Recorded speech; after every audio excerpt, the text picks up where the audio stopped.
Okay, this is the final round of my over-the-board tournament. Quick time control, 15 minutes plus 5 seconds, or 5 seconds delay. I had white against Abhinav, who's rated around 1900 in this game. I went for knight f3, again, my chessable course. Here he went for b6, which actually, this is one of the things that's not covered in the course. I'm thinking about adding this because this is a fairly common setup. I just went for my standard setup on the king side, c5, c4, so we're getting into a sort of reversed English. Knight c6, this move looks a bit, usually they don't play knight c6 if the bishop is on b7, maybe to avoid blocking that, the knight might go to d7, but again, it's a developing move, I don't really see anything wrong with it.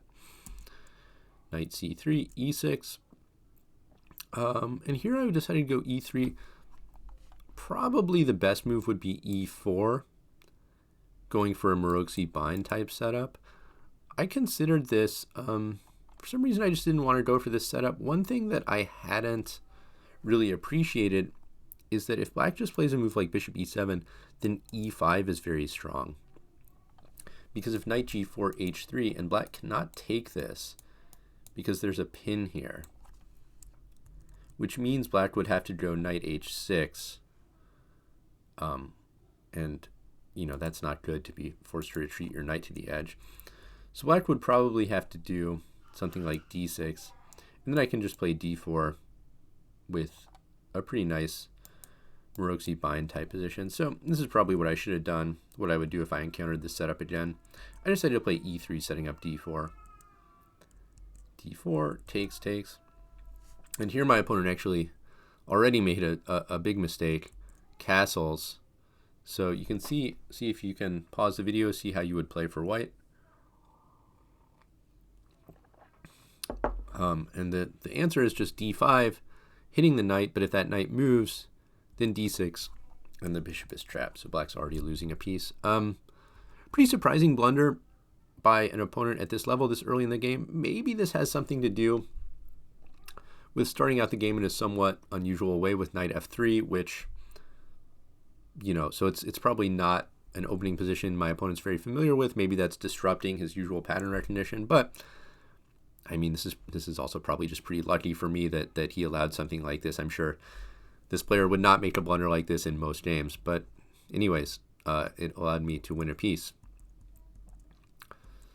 And so at this point, I've got an extra piece for 2 pawns, so it's definitely a winning position.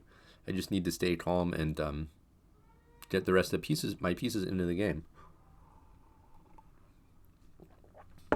Okay, b3, chasing the knight back, bishop b2. So I'm definitely thinking about some sort of checkmate, on this diagonal.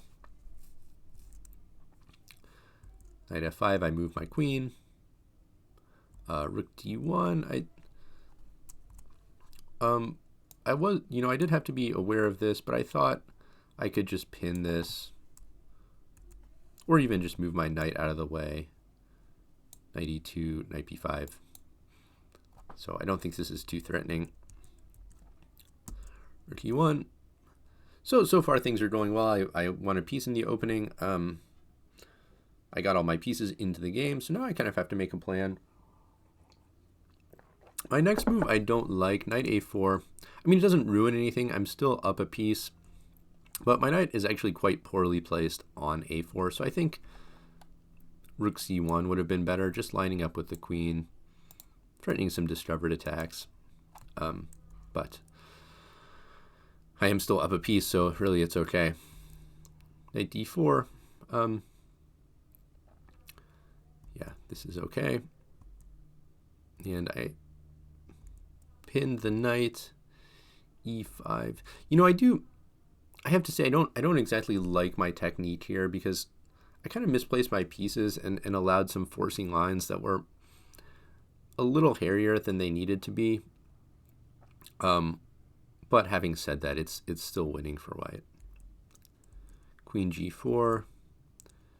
And here I took, takes, and this, I had calculated this in a few moves in advance that I would have a winning move here. So you can pause the video here and see if you can see what I was planning. So the move was queen takes g7, queen sacrifice, right? Very flashy, but Not a real queen sacrifice because I'm just getting the queen back.